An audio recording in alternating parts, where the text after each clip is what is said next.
Scellée dans la périphérie de Kinshasa, une imposante structure métallique se dresse peu à peu sur une étendue de 5000 mètres carrés. Ce site, en pleine effervescence, sera bientôt le tout premier atelier national de confection des tenues militaires et policières. Fini les uniformes venus d'ailleurs. Désormais, le Congo habillera ses forces chez lui, par lui et pour lui. Une vision portée par le président de la République, Félix-Antoine Tshisekedi Tshilombo, exécutée par le service national sous le commandement ferme du lieutenant-général Jean-Pierre Kassongo Kabwik. Ce mercredi, le général était sur le terrain, bottes poussiéreuses et vif pour inspecter personnellement l'avancée des travaux. Et pour cause, l'atelier doit être prêt avant le 31 décembre et pas un jour de plus. Au plus tard décembre. Les premières tenues sortiront d'ici. Tout est déjà ici au pays. Tout. Même les machines. Tout. Les machines qui vont travailler ici. Vrai ou faux? Nous attendons que le mois prochain, on amène des bâtisseurs.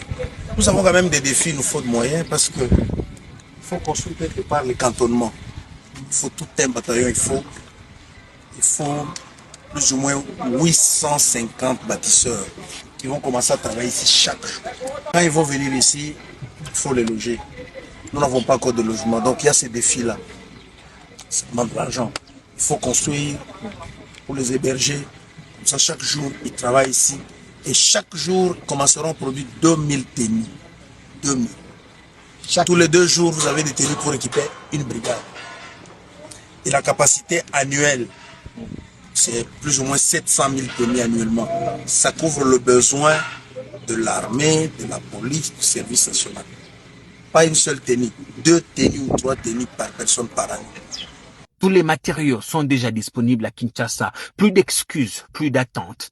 Les équipes galvanisées finalisent le montage des fermes métalliques, posent les pannes, puis viendront les tôles et enfin le mur d'enceinte.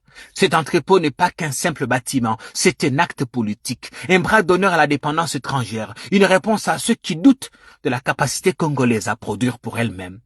Ici, en scellé, c'est la République qui reprend le fil de son destin, aiguille à main.